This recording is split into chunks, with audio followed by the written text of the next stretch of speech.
Welcome to Dusk and Empires.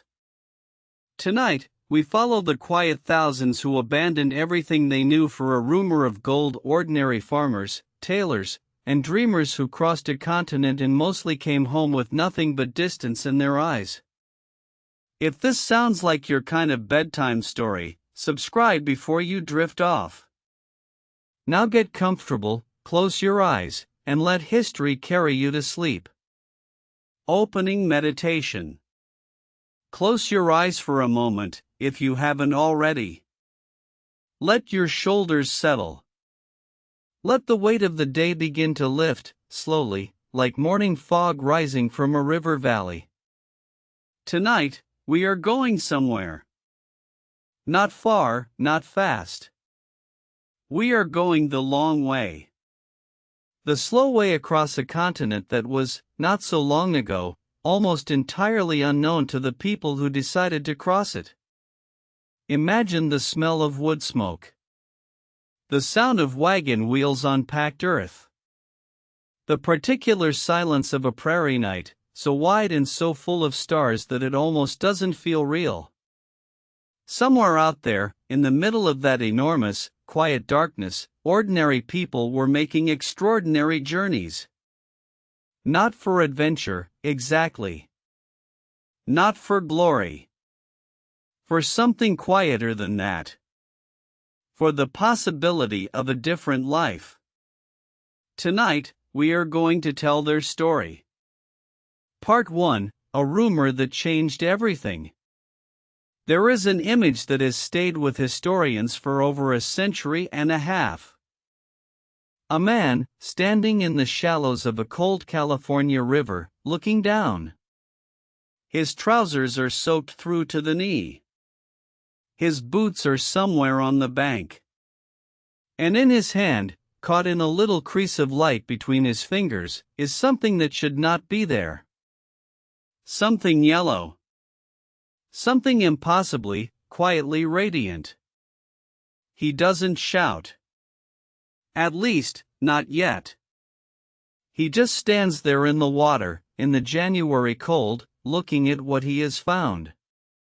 And the world, though he doesn't know it yet, is about to change. Marshall brought his discovery to Sutter. They tried to keep it quiet. There is something deeply human about that impulse, the desire to hold something precious close, to protect it before sharing it, to understand it before the world rushes in. But secrets of that size cannot be kept. Not for long. Word spread slowly at first, the way true rumors always do, moving from mouth to ear in whispers, until it reached a man named Samuel Brannan, a merchant and newspaper publisher in San Francisco. Brannan did not whisper. In May of 1848, he reportedly walked through the streets of San Francisco holding a bottle of gold dust above his head, shouting that gold had been found at Sutter's Mill. By June, 3/4 of the male population of San Francisco had left for the foothills. But California was far away from almost everywhere. The news did not reach the eastern United States in any meaningful way until late summer and early fall of 1848. It reached President James K. Polk, who made it official in his address to Congress in December. And that official confirmation that the United States government itself was saying, yes, there is gold, and yes, it is real, is what changed everything. Because now it wasn't a rumor. Now it was an invitation. Is it any wonder that people began to dream? The dreaming began quietly, in the dark months of December 1848 and January 1849. People sat by fires and wondered. They talked to their neighbors. They wrote letters to relatives who had moved west. They read newspaper accounts that grew more breathless and more specific with each passing week, accounts of men who had pulled nuggets the size of walnuts from streambeds, of miners who had made $100 in a single afternoon, of hills that were literally laced through with veins of pure gold. Most of these accounts were exaggerated. Some of them were invented entirely. But the kernel of truth inside them was real enough to be intoxicating. By early 1849, the decision was being made in households all across the country. Not lightly. It was never made lightly. California was not around the corner. It was not a short journey away. It was, depending on where you started, somewhere between 2,000 and 5,000 miles distant. The overland trails were long and largely unmapped. The sea routes around Cape Horn or through the swamps of Panama were expensive and dangerous in their own ways. And California itself, for most Americans, was more of an idea than a place. A shape on the edge of a map. A name that sounded like something from a dream. And yet they went. In 1849, approximately 90,000 people made the journey to California. The following year, more came. By 1855, over 300,000 people had arrived. They came from the eastern states. They came from Mexico and Chile and Peru. They came from Australia and China and France and Germany and Ireland. They came from everywhere that word could reach. And each one of them had a story. A reason. A particular kind of longing that had brought them to the edge of a continent and pushed them over it. These are the stories we are going to follow tonight. Not the stories of the famous men. Not the politicians or the generals or the industrialists who profited from the rush from a comfortable distance. Tonight we are following the ordinary ones. The families.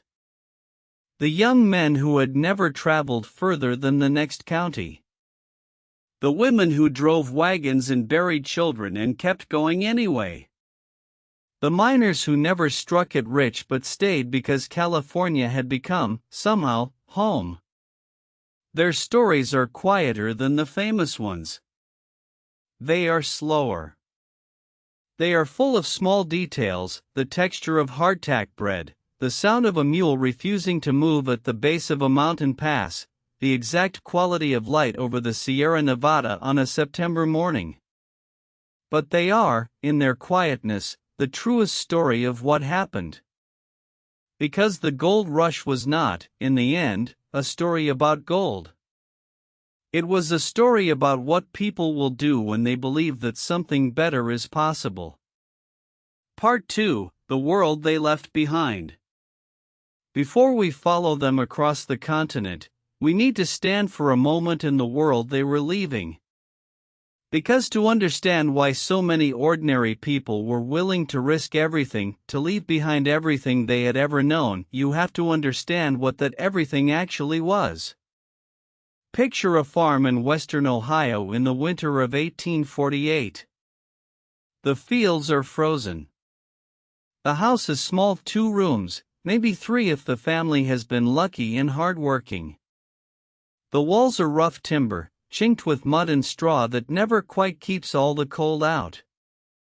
There is a single iron stove in the main room, and the fire in it has to be coaxed carefully every morning because wood is not something you waste. The father of the family wakes before dawn. He has been waking before dawn for 20 years. He puts on clothes that are worn through at the knees and elbows. He goes out to see to the animals before the sun comes up. His wife is already awake. She has children to feed, bread to start, a long day of physical labor ahead of her that will not end until long after dark. They are not miserable people. They love each other. They love their children. They have built something, a life, a farm, a community, from almost nothing. But the farm has been struggling. 2 bad harvests in a row. A debt to the bank that feels heavier every winter. The children are growing and will need things, land of their own, eventually, or some kind of trade or profession that this piece of ground cannot provide. There is a word for this feeling that sits in the chest of a person who works as hard as they possibly can and still cannot quite get ahead. It doesn't have one simple name. It is a mixture of exhaustion and hope and the fear that hope is foolish. That is the feeling that the news about California arrived into. And when the father of that Ohio family read in the newspaper that men were pulling gold out of California rivers with nothing more than a shovel and a tin pan, something shifted inside him. Not a wild, reckless thing. Not an impulsive thing. Something quieter. Something that felt almost like the first warm day of spring after a very long winter.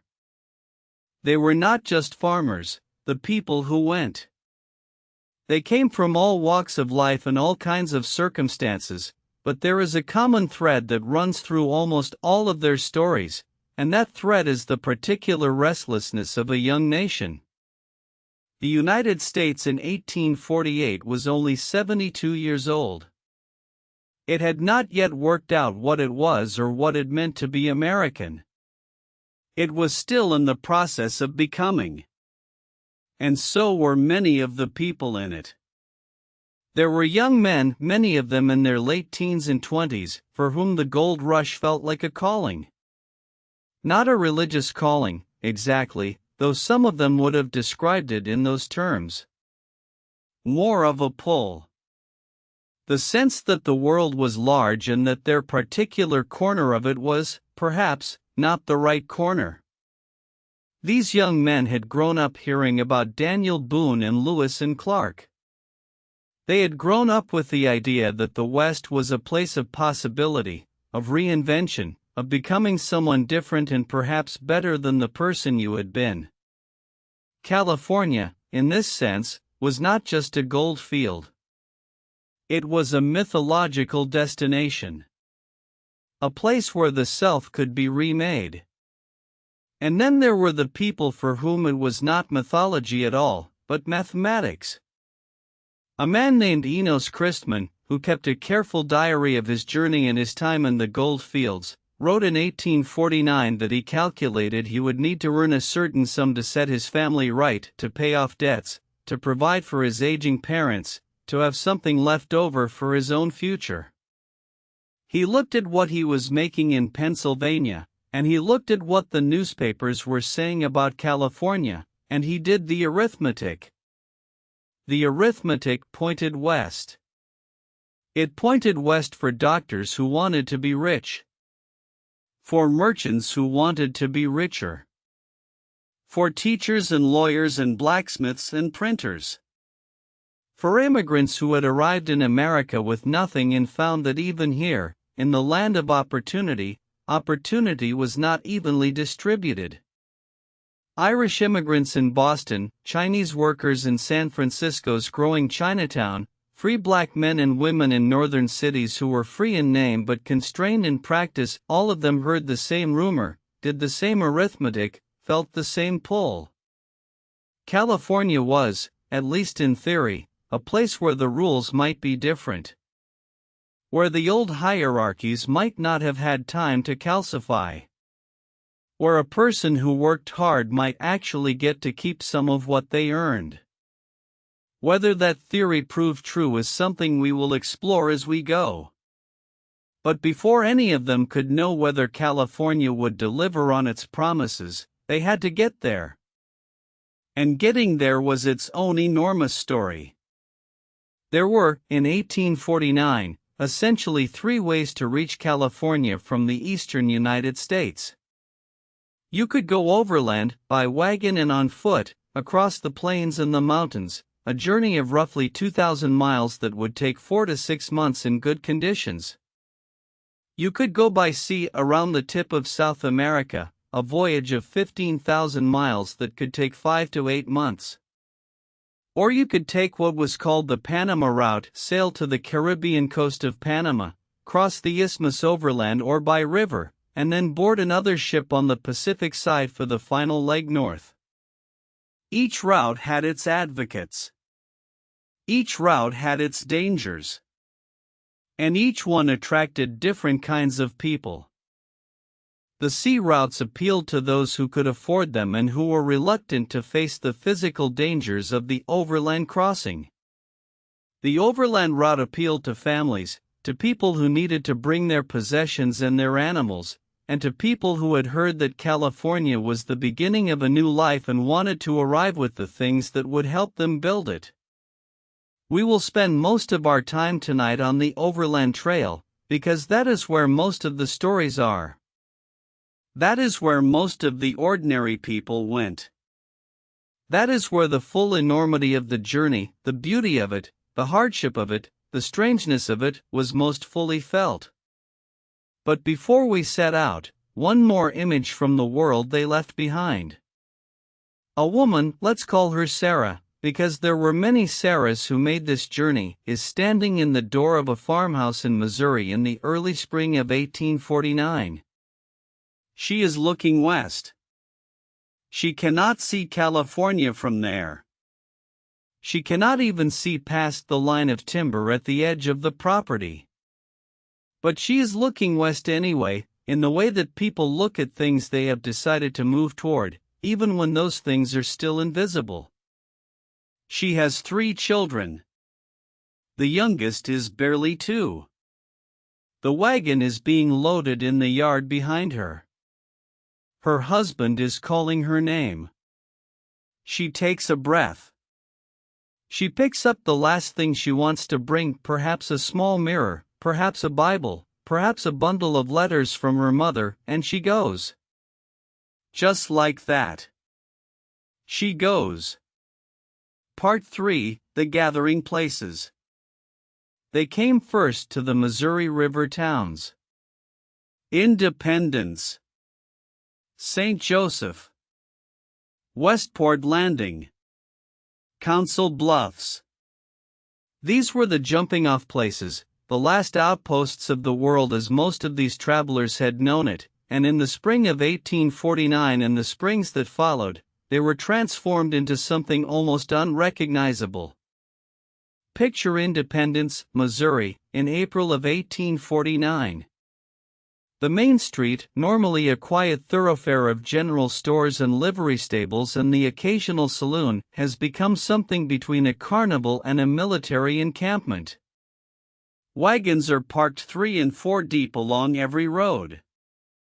The smell of horses and oxen and mules mingles with wood smoke and the sharp, animal richness of too many large creatures in too small a space.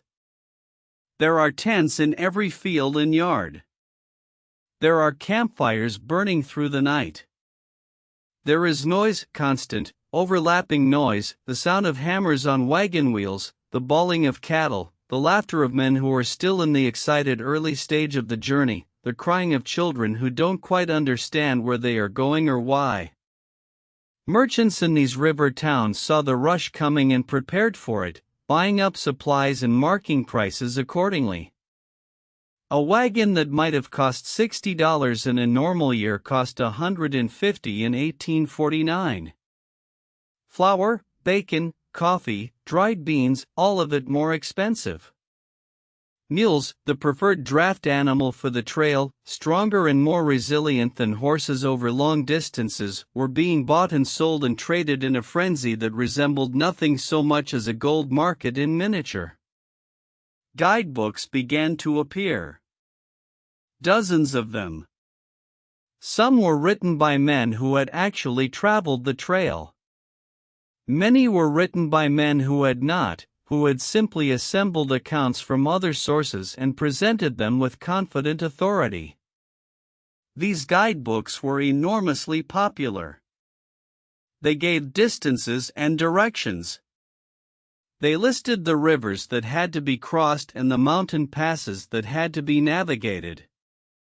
They listed recommended supplies, how many pounds of flour per person, how many pounds of bacon, how much coffee, how many candles. They varied wildly in their accuracy. Some of them were genuinely useful.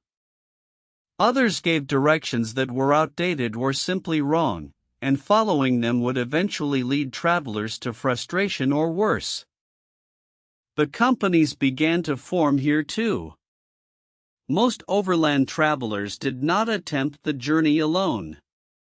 They organized themselves into companies, groups of families and individuals who agreed to travel together, to share resources and labor, to protect each other and support each other through whatever the trail had in store. These companies varied enormously in size. Some were small, 5 or 10 wagons. Some were large convoys of 50 wagons or more. They drew up formal constitutions and bylaws, elected captains and officers, agreed on rules about when to start each morning and when to stop each evening and how disputes would be resolved. There is something quietly moving about those constitutions. They were written by farmers and carpenters and shopkeepers, people who had no particular legal training, and yet they understood instinctively that a group of people attempting something this difficult together needed a structure, needed rules, needed a way of deciding things before the deciding became urgent.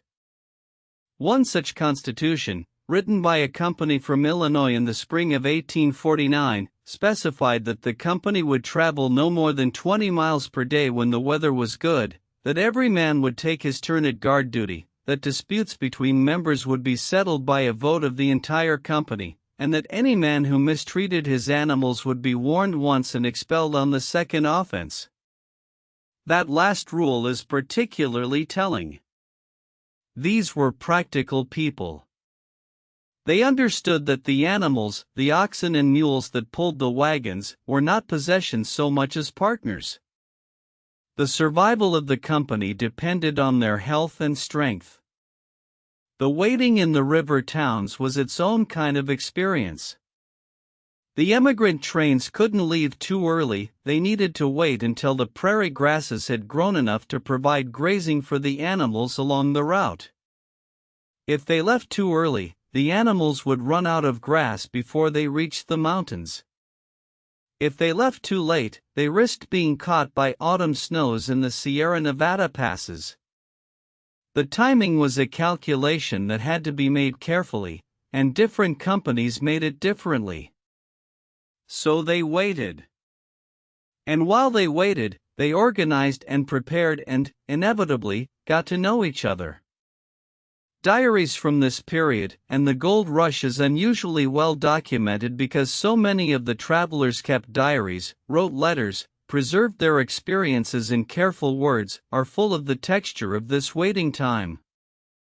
A young man named William Swain, who left his young wife and infant daughter in upstate New York to go to California, wrote in his diary during the weeks of waiting in St. Joseph about the extraordinary variety of people he was meeting. Men from every part of the country. Men who had been doctors or teachers or merchants at home and were now all, equally, beginners. There was something that struck him as almost democratic about it. Almost. The social hierarchies of the East had not entirely disappeared, men of means still had better wagons and better supplies, but the trail ahead was a great equalizer. It did not care about your former profession or your bank balance. It only cared about your health and your stamina and your judgment. William Swain missed his wife terribly from almost the first day. Her name was Sabrina. She had not wanted him to go. She had argued against it, pointed out the risks, reminded him that they had a baby daughter who needed her father. And he had listened and understood and gone anyway. His letters to her from the trail are among the most tender documents to survive from the entire gold rush era. They are full of the particular ache of a person who is doing what they believe they must do and who wishes, constantly, that they were somewhere else. She wrote to him too. Her letters, equally tender and considerably more practical, followed him across the continent at the pace of the mail system, sometimes catching up to him weeks or months late, sometimes arriving in the wrong order so that he read about her well before reading about her being sick, or read her anxious news about the baby before receiving her reassurance that the baby was recovered. To read their correspondence now is to feel, very specifically, the weight that the gold rush placed on the people left behind. It is easy to follow the adventurers across the trail and to forget that for every person who went, there was someone who stayed. Waiting. Writing letters. Counting the days.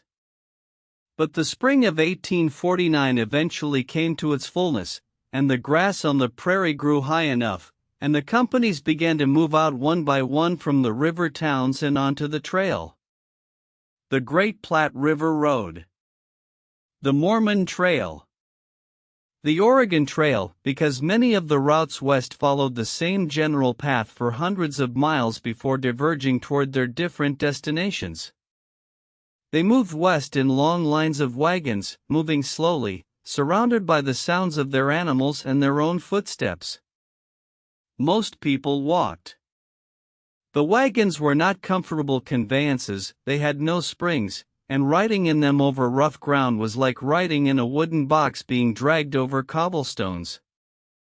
So most adults walked beside them. The children rode. The sick and the very old rode.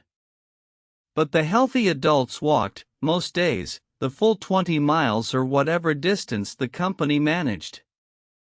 20 miles a day. Day after day. Week after week. It is worth stopping to feel the size of that for a moment. 2,000 miles, at 20 miles a day, is 100 days of walking. Over 3 months of steady, daily movement, before the mountain passes, before the desert crossings, before any of the specific challenges that the trail had in store. Just the walking itself, the repetition of putting one foot in front of the other across a landscape that was, for the first several hundred miles, flat and enormous and almost entirely featureless, was its own kind of experience.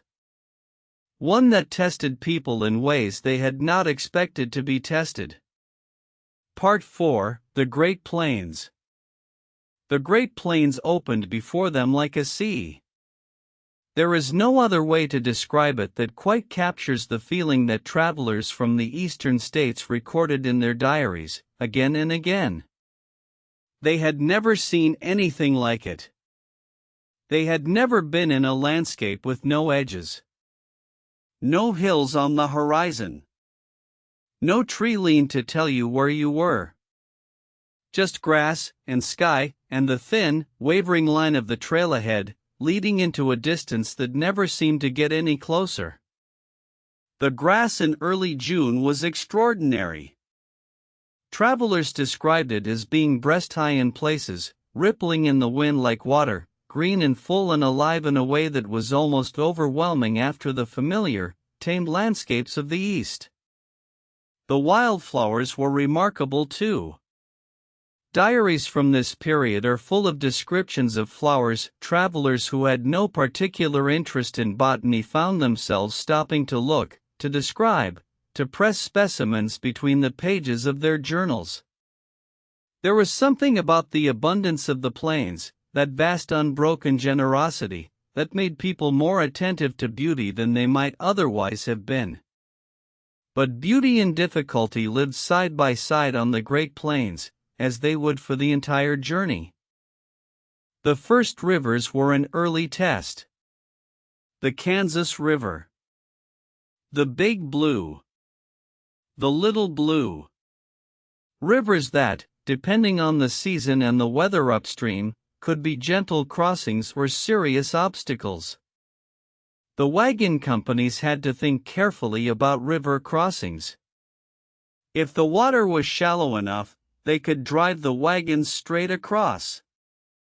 If it was deeper, they had to waterproof the wagon beds, sealing them with tallow or tar, and float them across like boats. The animals were unhooked and swum across separately, which was not always a calm or simple operation. Things were lost at river crossings. Tools, food supplies, occasionally pieces of furniture that families had hauled this far and could not bear to leave behind. People were lost too, sometimes.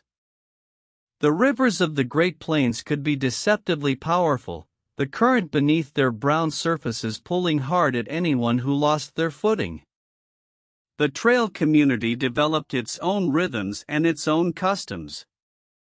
Companies that had started as strangers in the Missouri towns became, over the weeks on the trail, something more like extended families. They ate together in the evenings.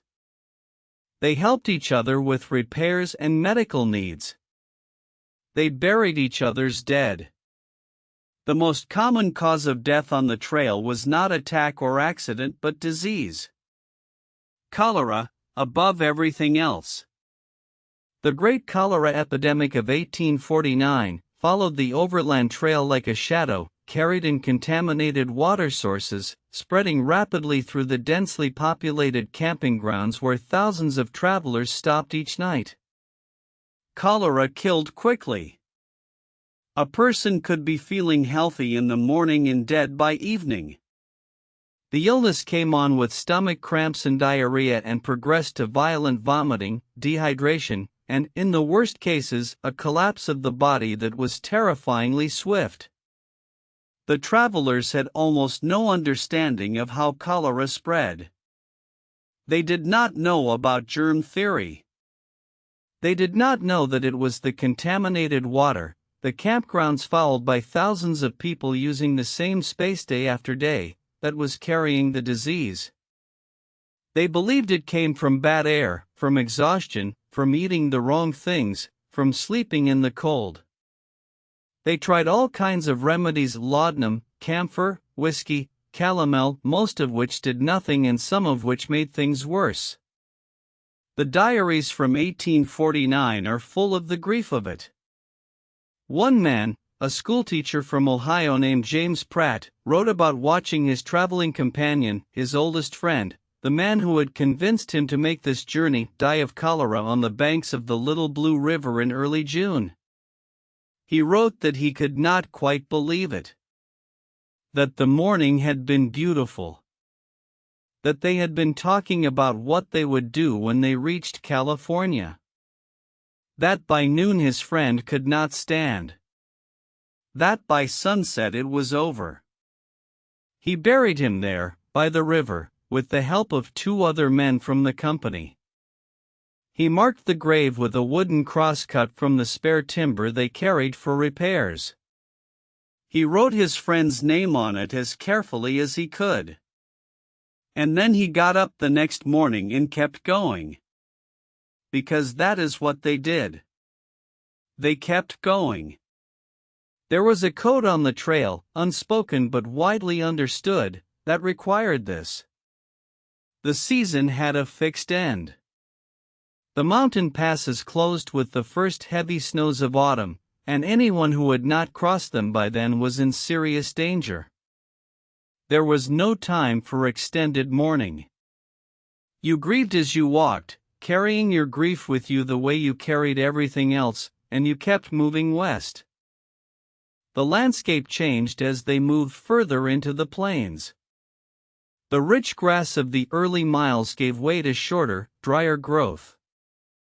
The air became drier too, and the light changed. It was sharper, clearer, lacking the soft humidity of the east. The sky seemed larger. At night, the stars were brighter than most travelers had ever seen them, and the darkness between the stars was a darkness of such depth and completeness that it could feel vertiginous. Animals appeared on the plains that most of these travelers had never seen in their lives. The bison, the great buffalo herds that in 1849 were still so numerous that they could darken the horizon for miles, were a source of constant amazement. Travelers who encountered large herds described the sound as being like distant thunder, a low rumbling that you felt in your chest before you could quite identify it with your ears. The herds could be problematic. A large herd moving across the trail could hold up a wagon company for hours, the animals simply flowing around the wagons and continuing on their way, indifferent to the humans in their path. But they were also a food source. Fresh bison meat was a welcome change from the diet of salted bacon and hardtack that made up most of what the travelers ate, and hunters from the companies would ride out to the edges of the herds and bring back meat that was roasted over the campfires that evening. These discarded things were read like a text by the travelers who came after. They told you where the trail had been hard. They told you what other people had decided they could live without. And occasionally they told sadder stories, a piece of clothing by the side of a fresh grave, a child's toy left near a crossing where someone had been lost. The Platte River became their companion for hundreds of miles. The Platte was a wide, shallow, braided river that flowed east through Nebraska, and the trail followed its south bank for much of the journey across the plains. It was not beautiful in any conventional sense, too shallow for boats, too sandy for easy crossing, its banks often bare and alkaline. But it was reliable. It gave them direction when the landscape offered none. And the cottonwood trees that grew along its banks, sparse as they were, gave them occasional shade and, more importantly, wood for fires.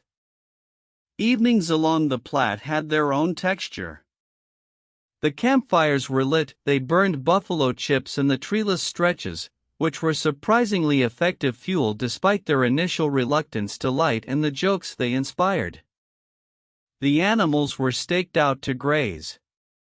Supper was cooked and eaten, the same things more or less every evening: beans, bacon, cornbread or hardtack, coffee. Children were settled. Guards were posted. And then, in the brief window between the end of work and the absolute necessity of sleep, people talked. They talked about home. They talked about what they expected to find in California. They told jokes and sang songs, the songs of the era, sentimental and rollicking by turns, familiar melodies that had traveled west with their singers. They read aloud from the Bible or from newspapers that were already weeks old. They argued about politics and religion and the best route through the mountains. And then the fire burned down and they slept, under skies so full of stars that more than one diarist recorded the same feeling, that the sky itself seemed alive, that the sheer number of visible stars made the universe feel present and close and enormous in a way that was, somehow, peaceful. Part 5: Landmarks and the Edges of the Known World. As the trail moved further west and the weeks accumulated behind them, the landscape began to change in ways that told the travelers they were approaching the edge of the world they had been raised to understand. Chimney Rock. This is the landmark that appears in more trail diaries than perhaps any other single feature. A great spire of clay and volcanic ash rising from the bluffs above the North Platte River in what is now western Nebraska, visible from 20 miles away on a clear day, which in that part of the world was most days. Travelers who had read about it in their guidebooks or heard about it from people who had made the journey before were watching for it, day after day, and when it finally appeared on the horizon there is a consistent note in the diaries, surprise at how large it was, at how strange it was, at how completely unlike anything in the world they had come from it was. One woman, traveling with her husband and 4 children in the summer of 1850, wrote that when she first saw Chimney Rock she stopped walking and stood still for a long moment. She had grown up in Connecticut, in a landscape of gentle hills and dense forests. She had never imagined a sky this large.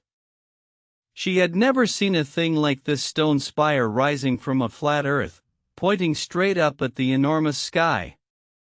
She wrote that it made her feel small, but not in an unpleasant way. Small in the way that you feel small in a very old church, or at the edge of the ocean, or looking at something that is simply older and larger and more permanent than anything human. Fort Laramie. An outpost of the American Fur Company, Later taken over by the U.S. Army, Fort Laramie was one of the few permanent human structures in hundreds of miles of trail, and its importance cannot be overstated. It was a place to rest, to repair wagons, to trade for supplies at prices that reflected its monopoly position on the trail, to exchange letters, for the fort maintained a rough postal service, incoming and outgoing mail traveling with military dispatch riders, to send word home that you were still alive, which was perhaps the most valuable thing of all. Travelers who arrived at Fort Laramie were roughly a third of the way to California. 600 miles behind them. 1,400 miles ahead. The fort sat at the base of the Rocky Mountains, and beyond it the nature of the journey changed. The easy, if it could ever be called that, part of the trail was over. At Fort Laramie, the trail began to rise. Not dramatically at first, but steadily. The sage began to replace the grass. The air grew drier and, at night, colder. The mountains appeared on the horizon, first as a blue-gray smudge that might have been clouds, then gradually as something more solid, more permanent, more undeniable. Many travelers reported that the first clear sight of the Rocky Mountains produced in them a complicated feeling, awe at the size and beauty of them, and a specific, quiet fear at the thought of crossing them. Before the mountains, there was the Sweetwater River, and the most famous of all the trail landmarks, Independence Rock. This great dome of granite, rising from the flat valley of the Sweetwater in what is now central Wyoming, was covered in names. Thousands of names, written in axle grease or painted with tar or carved with hammer and chisel, the signatures of every traveler who had passed this way before. It was a custom, almost a requirement, to add your name to the rock. Emigrant companies would stop here and spend an hour climbing the smooth granite dome and writing their names, the names of their companies, the dates. To read those names now, and many of them survived, protected by the dry Wyoming air, is to feel the accumulated weight of all those individual presences. All those people who stood exactly here, looked exactly at this rock, felt exactly this particular combination of triumph and uncertainty. They were a third of the way there. Maybe halfway, in terms of distance. But the hardest part was ahead. One name carved into Independence Rock in the summer of 1849 belongs to a man named Elias Newcomb, who wrote not just his name but a small additional inscription, God willing, California E. Newcomb, June 24, 1849. We don't know what happened to Elias Newcomb after that. He disappears from the historical record. Perhaps he made it. Perhaps he didn't. Perhaps he made it and found gold and lived a long life in California without ever finding his way into the documents that historians later assembled. But those words, God willing, carry everything. The hope. The humility.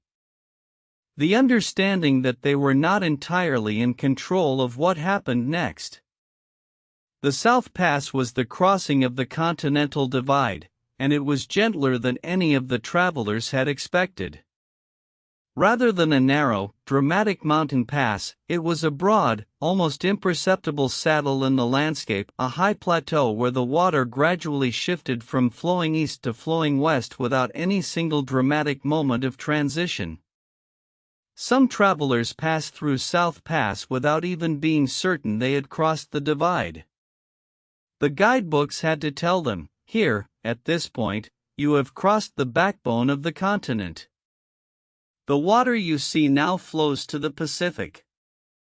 But the psychological weight of it was real. West of South Pass, they were in a different watershed. The rivers ahead flowed toward California, toward the Pacific Ocean. They were, in some fundamental sense, on the downhill side. though the trail was not, in fact, simply downhill from there. The desert still lay ahead. Part 6: The High Desert and the Breaking Point. West of South Pass, the trail descended into a landscape that was unlike anything most emigrants had encountered. The Green River Valley, the Bear River Mountains, and then, inevitably, the Great Basin Desert of what is now Nevada, a landscape of alkali flats and sage, of mountains in the distance that never seemed to get any closer, of heat that was nothing like the humid heat of the east and everything like a physical force that pressed down on you from above and rose up at you from the white earth below. By the time they reached this part of the journey, the emigrant companies had been on the trail for 2 to 3 months. The novelty of the plains had long since been walked out of them. The animals were thinner, their ribs beginning to show under dusty hides. The wagon wheels had dried and shrunk in the arid air, the iron tires loosening from the wooden rims, requiring constant attention to keep the wagons from literally falling apart. The people were tired.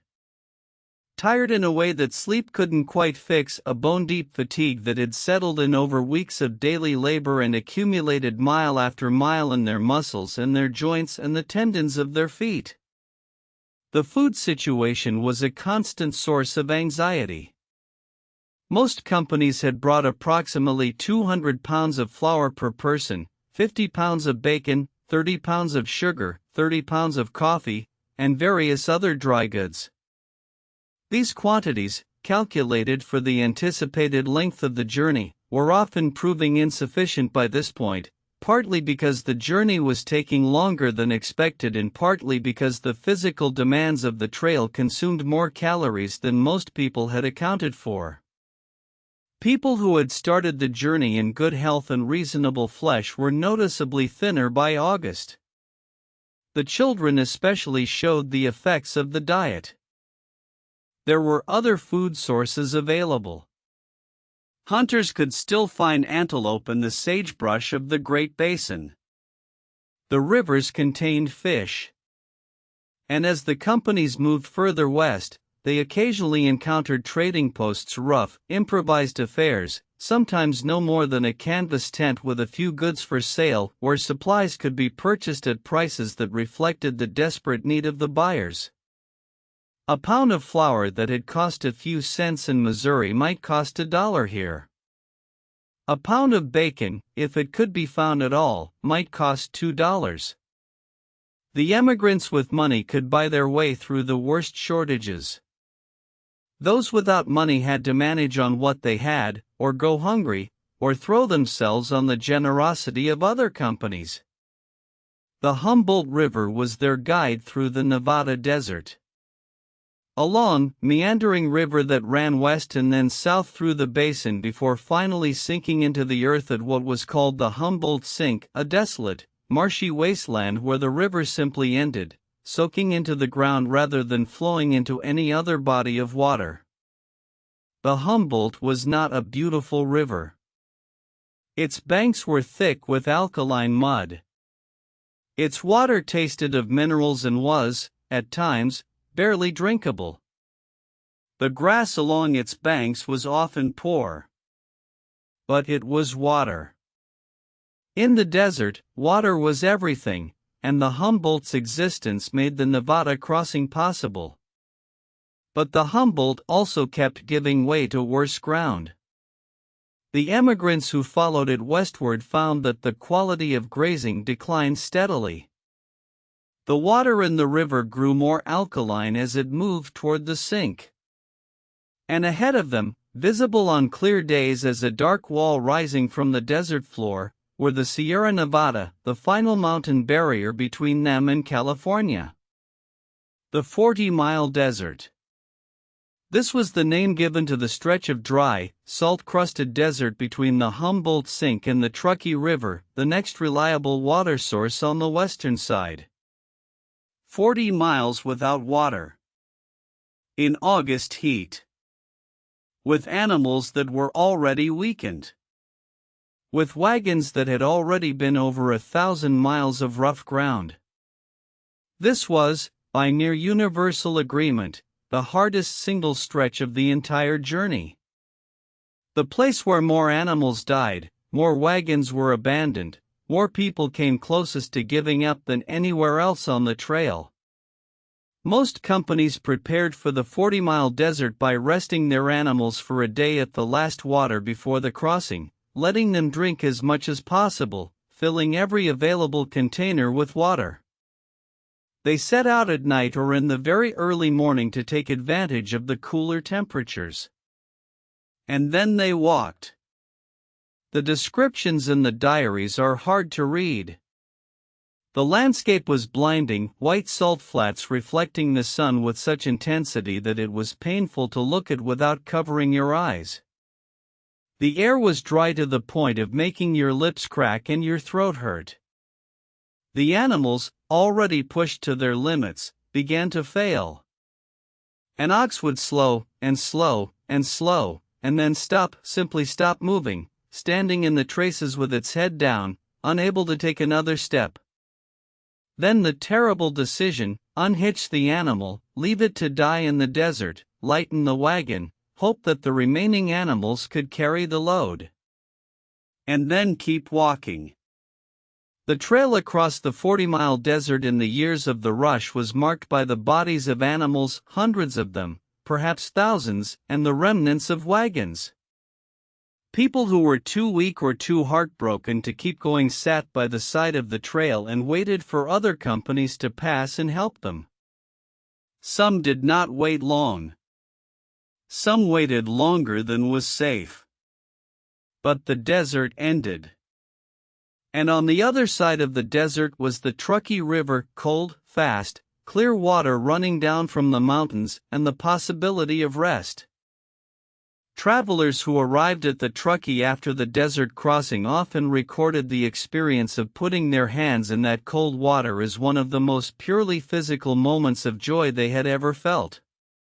One man wrote that he knelt at the river's edge and put his face in it and held it there for a long moment, feeling the cold against his sunburned skin, and that it was the best thing he had ever felt in his life. It was not hyperbole. After the desert, the river was everything. And then they looked up.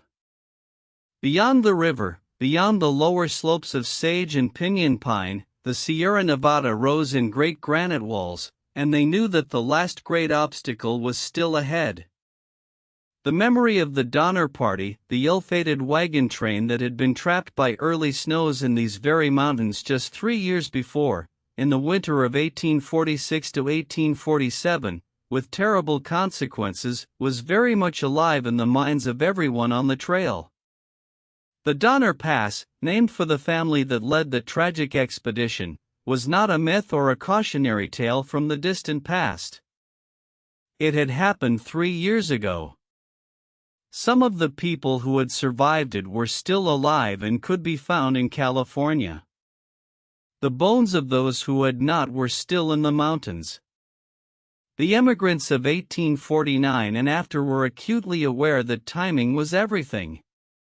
The Sierra passes typically closed to wagon travel in late October or November, depending on the year. Anyone who reached the mountains in September still had a reasonable margin. Anyone who arrived in October was cutting it close. And anyone who arrived in late October or November was in serious danger. So they hurried. Exhausted as they were, with half-dead animals and failing wagons and bodies run nearly to their limits, they hurried up into the mountains. Part 7, Over the Mountains. The Sierra Nevada were, and are, one of the most dramatic natural barriers in North America. A granite wall rising to over 14,000 feet at its peaks, covered in dense forest on its lower slopes, above that bare rock, and then, in the autumn months, snow that could begin falling in late September and that could, in a bad year, come in quantities that made the passes impassable within days. The trail went up through a canyon carved by the Truckee River, the wagons grinding over loose stones and crossing and recrossing the river as the canyon walls pressed in. The forest here was different from anything the travelers had seen. The tall ponderosa pines and sugar pines of extraordinary size, their bark deep orange in the afternoon light, the air among them cool and sharp with resin. After the barren alkaline desert, the forest felt like a gift. Like proof that the world still contained beautiful and living things. The grade increased steadily. The animals, spent as they were, had to be helped. Extra teams were hitched to single wagons and the wagons were pulled up steep pitches one at a time. Everyone who could walk did. Goods were sometimes portaged, carried by hand up sections too steep for wagons, and then the wagons brought up empty and reloaded. This was slow, grinding, exhausting work. A company might move only 2 or 3 miles on a day when the grade was steep. There were moments of crisis. Wagons that lost their footing on a steep section and began to slide backward, threatening to crush animals and people below. Animals that simply could not manage the grade and had to be pulled up with ropes attached to the wagon wheels, with men hauling on those ropes with every bit of strength they had left. And yet, somehow, most of them made it. The records suggest that the vast majority of people who started the overland trail completed it. The mortality rate, while real and heartbreaking, was not as high as many later accounts suggest. The trail was hard, but it was survivable, and the people who took it were not fragile. The summit of the Sierra Nevada was reached, for most wagon trains, in a passage that combined exhaustion and elation in almost equal measure. They came over the top of the pass, the specific summit where the trail crossed from the eastern slope to the western, and stopped. And looked. And what they saw, what every account agrees on, in words that vary but feelings that are identical, was California. Not a gold field. Not a city. Just the western slope of the Sierra Nevada, falling away below them in wave after wave of forested ridges, growing greener and softer as they descended, and in the far, misty distance, something like a valley. The Sacramento Valley. Flat and enormous and hazy with distance, green and gold in the autumn light. People wept. Strong, practical, exhausted people who had walked 2,000 miles stood at the top of the Sierra Nevada and wept. Not always out of joy, though that was part of it. Out of the accumulated weight of everything it had taken to get here. Out of the release of having crossed the last great barrier. Out of the sudden, physical reality of the place that had been, for months, nothing but a dream. One woman, who had come over the pass in October of 1849 with her husband and 2 small children, wrote in her diary, "We stood upon the summit and for a long time no one spoke. The children were too tired and too astonished to speak. My husband took my hand. Below us was California. I thought of every mile we had come and every person we had buried and everything we had left behind, and I felt all of it at once, and I am not ashamed to say that I could not stop the tears. The descent was its own challenge. The western slope of the Sierra Nevada was, in many places, even steeper than the eastern, and getting wagons down safely was almost as difficult as getting them up. Wheels were locked with chains so they couldn't turn freely, turning the wagon into a kind of sled, held back from accelerating by the locked wheels and by men throwing their weight against the back of the wagon. Animals were led carefully, one at a time, down the most difficult sections. And then, gradually, the angle eased, and the pines grew larger and more magnificent, and the air grew softer, and California emerged from below them like something rising. At lower elevations, where the streams of the Sierra Nevada's western slope began to widen and slow, some travelers encountered their first California miners.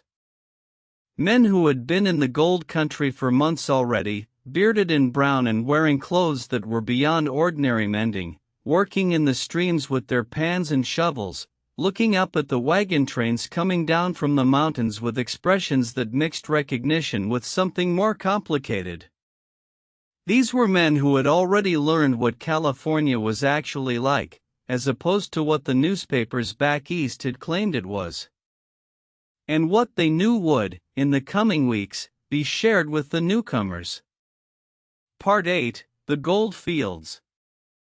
The mines were not what most people had imagined. This is the quiet truth that sits at the center of the gold rush story, and it is worth spending some time with it, because the gap between the dream and the reality is itself a deeply human thing, something anyone who has worked toward a long-held goal and then arrived to find it different than expected will understand. The easy gold, the nuggets lying in riverbeds, visible to the naked eye, waiting to be picked up, that gold had largely been found in 1848 and early 1849, by the first miners on the scene. The men who arrived in 1849 and afterward found a different situation. The riverbeds had been worked over. The most accessible gold had been taken. What remained required more labor, more organization, and more luck than most people had been led to expect. The basic tools of early mining were simple. A gold pan, a round, shallow metal dish, was used to wash gravel from the streambed, swirling the water until the lighter material washed over the edge, leaving behind anything heavy, including, if luck was with you, small particles of gold. Panning was slow and physically demanding work. You stood in cold water, often for hours at a time. You bent over the pan, swirling, watching, hoping. Your back ached. Your hands went numb in the cold. And at the end of the day, if things had gone well, you might have half an ounce of gold dust worth about $8 at the time. $8 a day sounds, perhaps, like reasonable wages by modern ears. But consider what things cost in the gold fields. A meal at a rough mining camp restaurant might cost $1. Flour was expensive. Boots wore out quickly on the rocky ground and had to be replaced at prices that reflected their distance from any manufacturing center. A miner who made $8 a day and spent 5 or 6 simply staying alive was accumulating wealth very, very slowly. As the technology became more sophisticated, the economics changed. Individual prospectors panning alone could no longer compete with organized groups using more efficient equipment. The lone miner who had come to California to be his own man, to work his own claim, to answer to no one, was gradually squeezed out by the logic of scale. By 1852, large companies with significant capital investment were beginning to dominate certain aspects of California mining. Hydraulic mining, where high-pressure jets of water were used to break down entire hillsides and wash the gold-bearing gravel through giant sluices, was being introduced. This was effective on an enormous scale, but it required capital, engineering, and organization that was far beyond the reach of the individual miner. The mining camps themselves were remarkable places. They grew with extraordinary speed, springing up wherever gold was found, and they had a quality that was simultaneously chaotic and self-organizing. Names like Rough and Ready, You Bet, Hangtown, later renamed Placerville, Volcano, Fiddletown, and Angel's Camp, names that carried a kind of wild poetry specific to the moment. The camps were almost entirely male in their early years. The 1850 census of the California mining region found that for every woman in the gold country, there were approximately 12 men. This demographic reality shaped the culture of the camps in ways that were sometimes troubling and sometimes unexpectedly tender. Men in the camps cooked for each other, cared for each other when sick, mended each other's clothes. They read aloud to each other from whatever books and newspapers were available. They organized entertainments, theatrical performances staged in the rough wooden buildings of the camps, often with considerable creativity given the limited available resources. A camp that had a man who could play the fiddle would gather around him in the evenings, and the music, the familiar songs of home, the sentimental ballads that the era loved, could produce in those listening a longing that was almost painful. Some miners never found enough gold to justify the journey. Some found a little, enough to live on in California, not enough to send anything home or to accumulate the stake they had dreamed of. Some found genuine wealth, at least for a time. And a very few found the kind of extraordinary luck that the newspaper accounts back east had promised. His story is, in many ways, more typical than the stories that made the newspapers. Part 9: The People the History Books Forgot. The history of the gold rush is often told as a story about Americans, specifically, white American men from the eastern states. But the actual, lived gold rush was a far more various and complicated thing.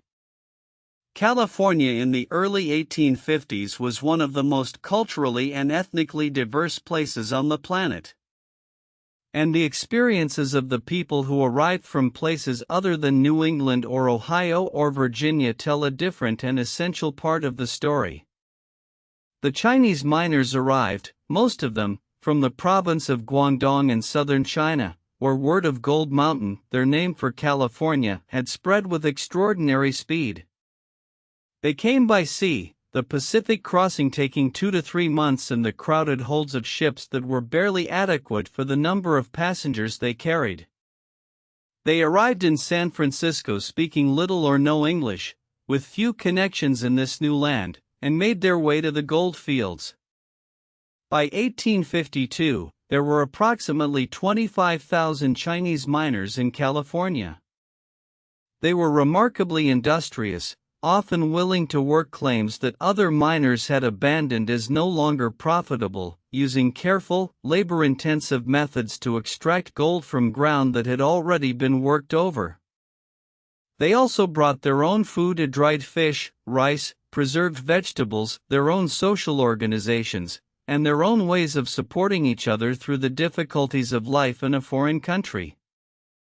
The Tongs, community organizations that provided mutual aid, arbitrated disputes, and helped new arrivals find work and lodging, were an essential support structure for Chinese miners in a place that was often actively hostile to them. And hostile it was.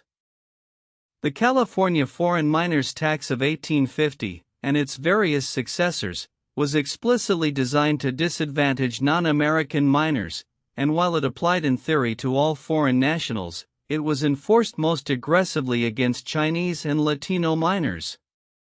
The tax required foreign miners to pay a monthly fee for the right to mine, and the amount was set high enough to be difficult for many miners to afford. Violence against Chinese miners was common and largely unpunished. There were episodes of outright expulsion camps where Chinese miners were told they were not welcome and had to leave or face violence. The response of the Chinese mining community to this hostility was, by and large, a kind of determined, dignified persistence. They kept working. They kept supporting each other. They found ways around the most discriminatory rules. And they built, in the Chinese neighborhoods of San Francisco and Sacramento and the mining towns, communities that had a richness and depth that the transient nature of much of Gold Rush California could not match. The experience of Black Americans in the gold fields was, as always in this era, multiply complicated. Free black men from the northern states came to California with the same dreams as white Americans, and often found that those dreams were bounded by the same limitations they had encountered everywhere else. California was admitted to the Union in 1850 as a free state, which meant that slavery was officially illegal. But the informal discrimination that shadowed free black life in the antebellum North followed the migrants west. The women of the gold rush deserved their own careful attention. Many women who came to California did not come as miners. The mining camps were not, in general, places where women were welcomed as workers in the literal sense of digging and panning. But women found other ways to make money in a place where they were scarce and where the ordinary domestic services that they had always provided were suddenly valuable. Laundry.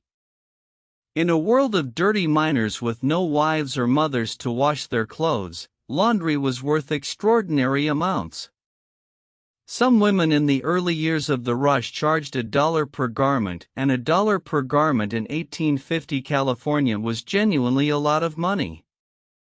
A woman with energy and organization could earn more doing laundry than most miners were making at the creek. Cooking.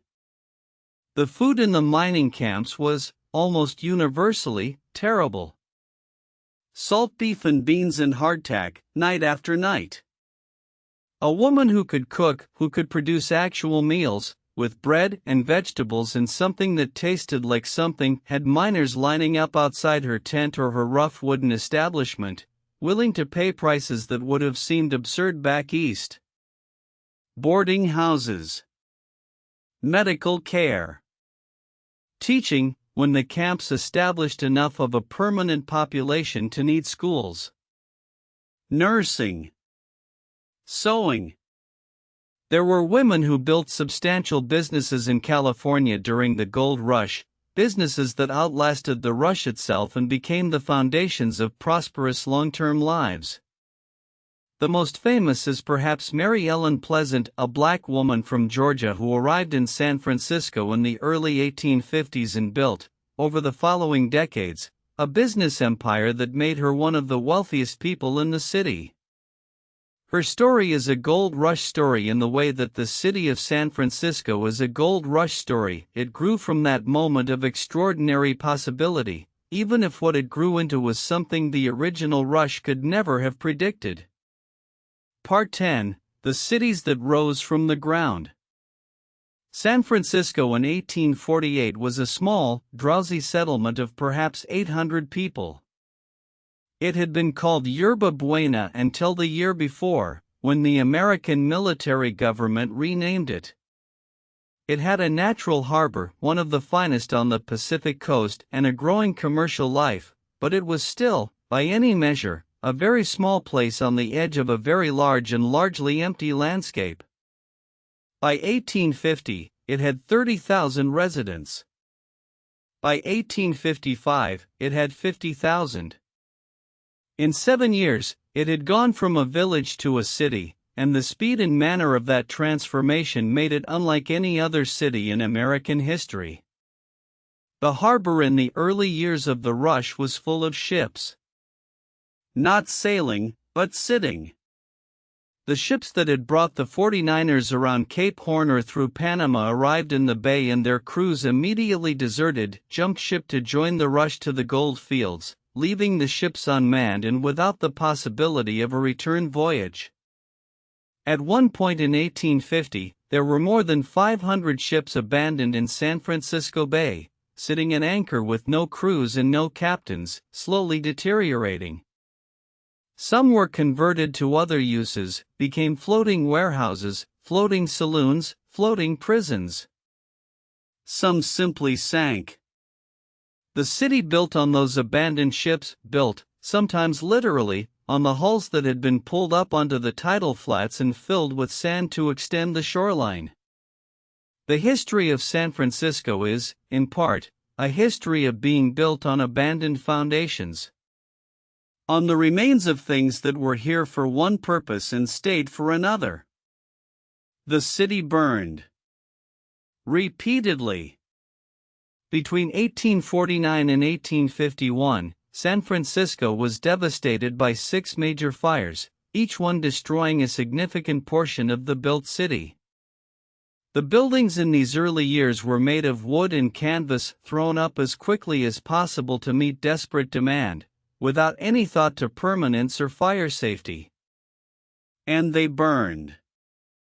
The fires of this period left behind a strange, ashen landscape that was, within weeks, rebuilt, and then burned again, and then rebuilt again, with the particular stubborn optimism that the city would maintain throughout its life. Between the fires, the city was extraordinary. Every person who visited San Francisco in those years and left an account of it describes the same thing, an almost hallucinatory quality of energy and novelty, of things coming into being that had not existed the week before, of a place that was making itself up as it went along. Merchants who had arrived with a shipment of goods set up a tent and sold from it on the first day, a wooden building on the second day, a proper shop on the third day. Restaurants opened and closed and opened in different locations and changed their menus and their prices with a fluidity that would have been impossible in any more settled place. The prices were astonishing. A room in a boarding house cost $10 a night, a week's wages for a factory worker back east. A plate of food cost $2 to $4. A glass of whiskey cost $1. Everything was expensive, because everything was scarce, and because the men who had come to California had, or expected to have, enough money that price was a secondary consideration. Sacramento was the other great city of the rush, the port from which miners departed for the gold fields and to which they returned with their earnings, or limped back when their hopes were finally exhausted. Sacramento in the early years had a rougher, more provisional quality than San Francisco. It flooded regularly, the Sacramento River rising to swamp the low-lying streets, and the city simply rebuilt itself on higher ground or on fill, with the same determined optimism it had inherited from the mood of the rush itself. The supply chains that fed these cities were themselves a remarkable achievement of improvised commerce. Goods arrived from around the world: wine from France, sugar from Hawaii, cloth from New England, tools from England, rice from China. San Francisco's harbor, chaotic as it was, became one of the busiest ports in the Americas in a matter of years.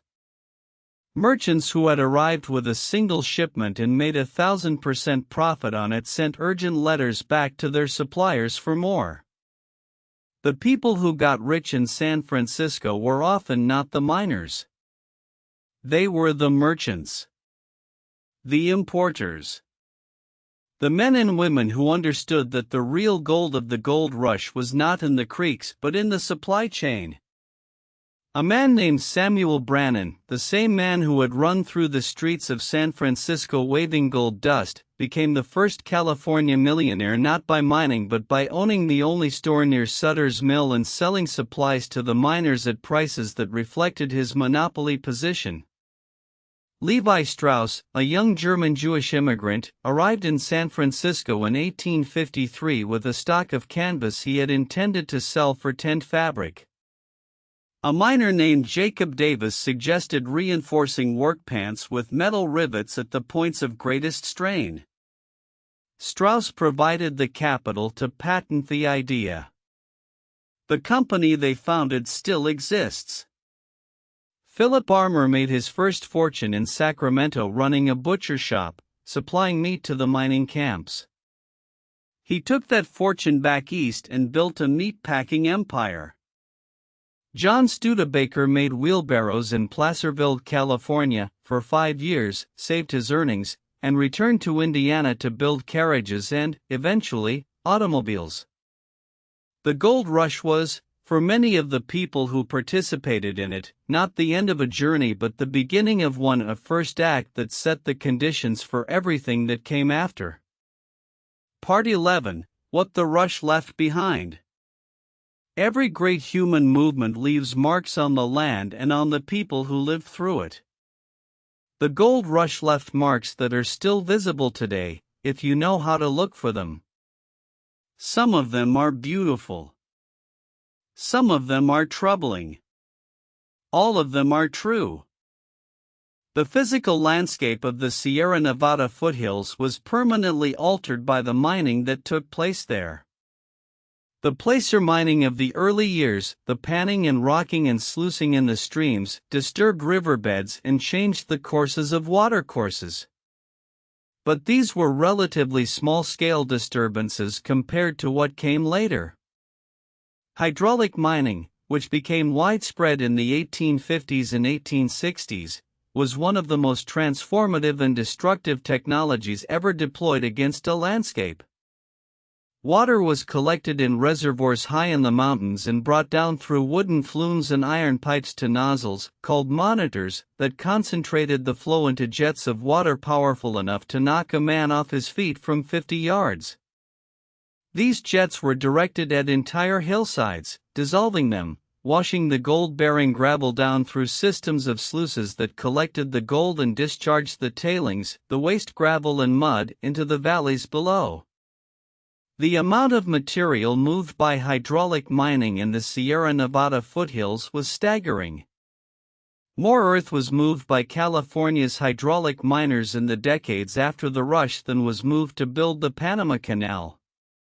The debris washed down into the Sacramento and San Joaquin valleys, raising riverbeds, causing catastrophic floods, burying farmland under feet of sterile gravel. The small farms that had developed in the Sacramento Valley in the years following the rush were inundated. The rivers of the Central Valley were choked. The San Francisco Bay received enormous quantities of sediment. In 1884, a federal judge named Lorenzo Sawyer ruled, in a landmark decision, that hydraulic mining debris was causing too much damage to downstream property and had to stop. The Sawyer decision was one of the first significant environmental rulings in American history, a moment when the courts recognized that private profit could not justify unlimited damage to the commons. The hydraulic mining industry fought it bitterly. But the ruling held, and the great monitors fell silent, and the hills of the Sierra foothills were left to the slow work of erosion and regrowth. The human costs were also significant and lasting. The Native American peoples of California suffered catastrophically during and after the gold rush. The indigenous population of California, which had been perhaps 300,000 before European contact and had already declined significantly during the Spanish and Mexican periods, was devastated by the rush. The miners needed land. They needed water. They needed food. And the native peoples of California, who had been living in the places where gold was found for thousands of years, were in the way. What followed was systematic dispossession and violence that historians now describe as a genocide, a word that should not be deployed lightly, but which the documented evidence supports. Native Californians were murdered. Their villages were burned. Their food sources were destroyed. They were enslaved under California's Act for the Government and Protection of Indians, which was passed in 1850 and which, despite its name, created a system of legalized indenture that amounted to slavery. The California native population fell from perhaps 150,000 in 1845 to roughly 30,000 by 1870. This is a fact that sits very uncomfortably alongside the more celebratory accounts of the gold rush, and it should. No honest account of what happened in California in these years can leave it out. There were individuals who understood what was happening and were troubled by it. A Swiss immigrant named Heinrich Lienhard, who had worked for John Sutter before the rush, wrote with horror about the treatment of the indigenous people he had known, people who had been essential to Sutter's agricultural enterprise, who had worked the fields and tended the cattle, and who were now being murdered and dispossessed by the same gold-seeking flood that had destroyed Sutter's own world. But individuals troubled by it could not stop it. The scale and speed of the rush overwhelmed any capacity for reflection or restraint. John Sutter himself, the man on whose land the gold had been found, lost almost everything. His workers deserted him to go to the gold fields. His cattle were stolen. His crops went unharvested. The sawmill that James Marshall had been building when he found the gold was never completed. Squatters moved onto his land and claimed it as their own, and the courts, flooded with cases, applying law that was unclear in a territory newly acquired from Mexico, were unable to protect his claims. Sutter spent the rest of his life petitioning the federal government for compensation for what he had lost. He died in 1880, never having received it. There is something darkly fitting about his story. If you are in the mood for a dark kind of irony, the man whose land became the catalyst for the greatest wealth migration in American history died in poverty, the rush having taken from him rather than given. James Marshall, the man who actually found the gold, fared no better. He tried to claim ownership of the discovery site and was repeatedly driven off by miners who recognized no such claim. He tried mining himself and was unsuccessful. He drifted from job to job in the California he had, in some sense, created, dying in 1885 in a small cabin near Coloma, with very little money and a complicated reputation. The state of California erected a monument to him at the site of his discovery. He is buried beneath a larger-than-life bronze statue of himself, pointing toward the spot in the river where he found the gold. And yet the legacy was not all darkness. California in the decades following the rush was a different state than it would have been. Wealthier. More populous. More connected to the world. The gold rush had forced the construction of infrastructure, roads, ports, telegraph lines, eventually the Transcontinental Railroad that made California an integrated part of the United States rather than a distant, separate world. The cities that grew from the rush, San Francisco, Sacramento, Stockton, Marysville, became real, permanent cities with schools and churches and libraries and newspapers and all the other institutions of civilization. The rough camps of the gold fields gave way, over time, to towns with a settled quality, to communities where children grew up and old people died and history accumulated in the quiet, ordinary way that history does when it is not in a rush. The people who survived the journey and the mines and the disappointments of California often stayed. They had come so far and worked so hard to get here that going back to Ohio or Pennsylvania or Missouri felt, for many of them, like a kind of defeat. California had become, whatever it had or hadn't provided in terms of gold, something they recognized as home. They sent for their families. The women and children who had stayed behind while husbands and fathers went ahead to prepare, they came west too, often on the transcontinental routes that improved steadily through the 1850s and 1860s, and eventually on the railroad that was completed in 1869 and reduced the journey from months to days. The families that reunited in California after years of separation had to learn each other again. The man who had left Ohio as a farmer of 30 came back, or sent for his family, as a California man of 35, changed by what he had seen and done and failed to do. The wife who had managed to farm alone for 4 years was a different person than the woman who had watched him drive the wagon out of the yard. The children who had grown up in his absence had to meet a father who was, in some respects, a stranger. These reunions are documented in letters and diaries with a particular tenderness and awkwardness. The joy of being together again. The strangeness of relearning daily proximity after so long apart. The silent negotiations about who would make which decisions, now that the woman had made all of them for years and the man needed to find his place again in a household that had reorganized itself without him. These were ordinary human dramas, played out in thousands of households across California and the states the emigrants had come from. They left fewer traces in the historical record than the grand stories of gold and adventure, but they were the true long-term consequence of the rush, the slow, quiet work of putting lives back together and finding out what California would actually be. Part 12, The Dream That Remained.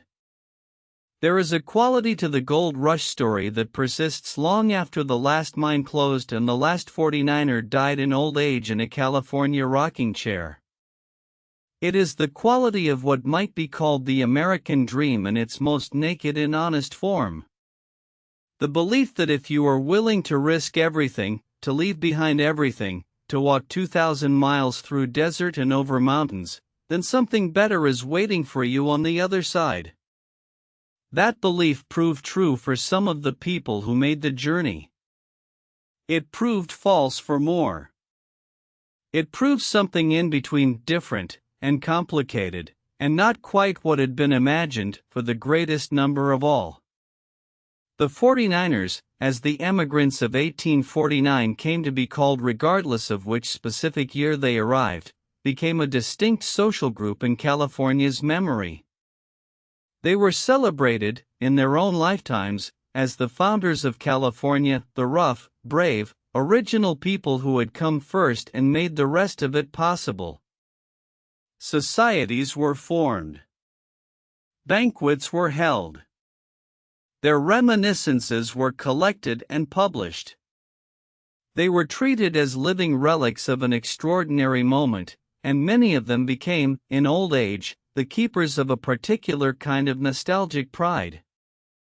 That man had lived his entire adult life in California.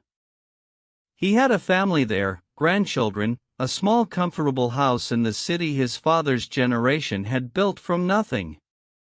He had never gone back east. There was nothing to go back to. The world of his childhood had changed as completely as the world he had come to. He did not regret it. Or if he did, the regret was mixed so thoroughly with everything else, the gratitude, the pride, the simple factual weight of a life fully lived, that it could not be separated out into a pure thing.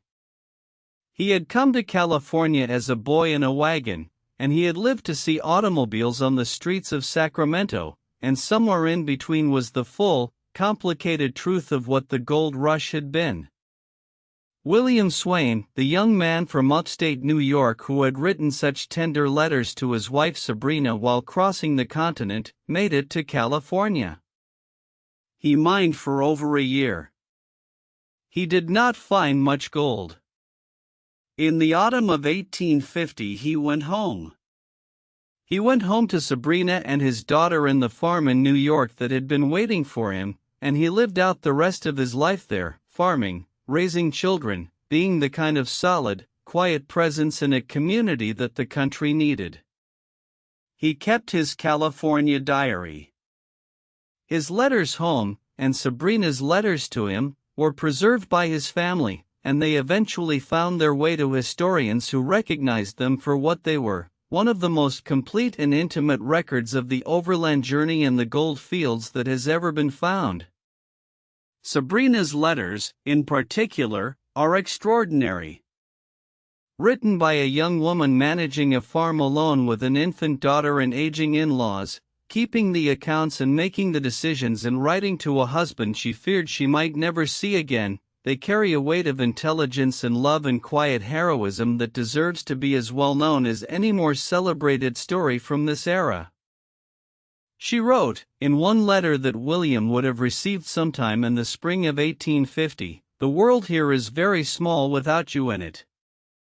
I manage well enough, and the baby is healthy and growing daily in ways I try to describe but cannot quite. But I find myself, in the evenings, counting the days until the evenings are yours and mine again. Come home when you can, my dear. And if you find gold, bring that too. But mostly come home." He came home. He brought a little gold. Mostly he came home. The gold rush produced a literature, not just the diaries and letters and official reports, but actual literature, stories and poems and essays written by people trying to process what they had been through. Bret Harte, a young writer who arrived in California in the early 1850s, found in the gold fields the material for a body of short fiction that made him, briefly, the most famous writer in America. His stories, The Luck of Roaring Camp, The Outcasts of Poker Flat, took the rough, colorful world of the mining camps and gave it a literary shape, a sentiment, a particular quality of romantic melancholy. Joaquin Miller, who had come to California as a child in a wagon train and lived among various Native American groups before becoming a poet, wrote verse that captured the scale and the strangeness of the Western landscape, the way it pressed itself into the imagination and refused to leave. These writers, and many others less famous, understood that what had happened in California between 1848 and the late 1850s was not simply a historical event. It was a story. A very American story, with all the virtues and the failures of American stories, the energy and the courage and the greed and the injustice, the great democratic hope and the systematic exclusion of too many from that hope. To tell the story honestly is to hold all of these things at once. To hold the image of James Marshall kneeling in the cold river and the image of the indigenous villages burning. To hold the tender letters of William and Sabrina Swain and the discriminatory foreign miners' tax. To hold the extraordinary human achievement of 50,000 people crossing a continent and the destruction that achievement left in its wake. History does not resolve itself into simple lessons, no matter how much we might want it to. But it offers something else, a kind of companionship. The knowledge that human beings have always been doing this, wanting more than they have, risking what they have to get it, finding something different from what they expected, and making their lives from whatever they find. The people who crossed the continent to California in 1849 and the years that followed were not exceptional people, not in the beginning. They were farmers and merchants and teachers and carpenters. They were mothers and fathers and sons and daughters. They were people who had read the same newspaper accounts as everyone else and felt the same pull, and who had simply acted on it when others only wondered. They walked 2,000 miles. They buried friends along the way. They crossed deserts and mountains and rivers that had no bridges. They arrived in a place that was not quite what they had been promised, and they stayed anyway, or they went home carrying the experience of it inside them for the rest of their lives. And in the creases of their stories, in the diaries and letters and reminiscences they left behind, you can find something that no amount of gold can match. The specific, irreplaceable texture of lives fully lived. The choices made in the dark, the kindnesses extended across difference, the grief carried in silence, the joy felt at a cold river after a desert crossing, the moment of standing at a mountain pass and looking west at something that might, just might, be better than what you left behind. That is the gold rush dream, finally. Not gold, exactly. But the dream of the moment before you know how it turns out, when possibility is still unresolved and anything feels true. The dream of the man on the wagon seat, pointing west. There it is. There is California. Closing meditation. Let the story settle now, the way water settles after a long day of movement, finding its own level, going still. All those people who crossed the continent are at rest. Their journeys are complete. The wagons have stopped. The campfires have burned down to their last soft glow of orange and ash. And here you are, warm in your own bed, on this side of all that history. Let your body feel heavy. Let your shoulders sink into whatever is beneath them. Think, if you like, of that particular quality of light on the Sierra Nevada on a September morning, the way it comes through the tall pines in long golden shafts, illuminating the dust and the pollen floating in the air, filling the forest with a warmth that feels almost like a sound, almost like music. That light is still there. Those mountains are still there.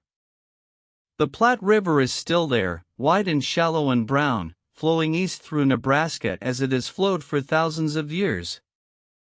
Independence Rock still stands in the Sweetwater Valley, though the names carved into it have faded now, softened by a century and a half of dry Wyoming wind. The Sierra Nevadas still hold their passes, still receive the autumn snows that the 49ers feared, still open in the spring to the blue sky and the high cold air that smelled of pine and granite and a world still forming itself. And somewhere in that landscape, in the rivers of the Sierra foothills, the gold is still there. Not much of it, perhaps, by the standards of the rush.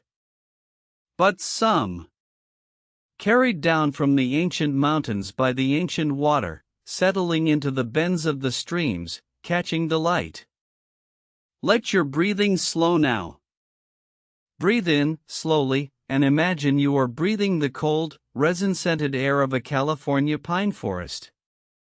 And breathe out, slowly, and let go of whatever the day has left in you that is not needed for sleep.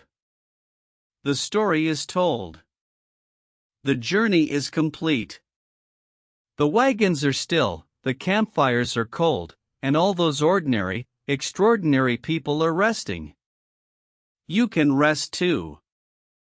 The mountains will be there in the morning. The rivers will still be flowing.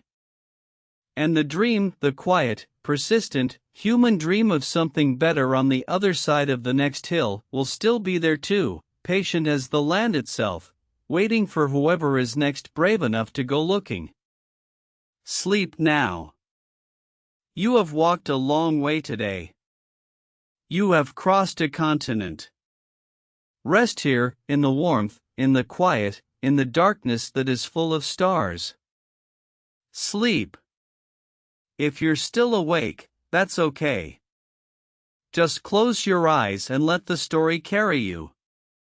Subscribe to History for Sleep for a new story every week. Sweet dreams.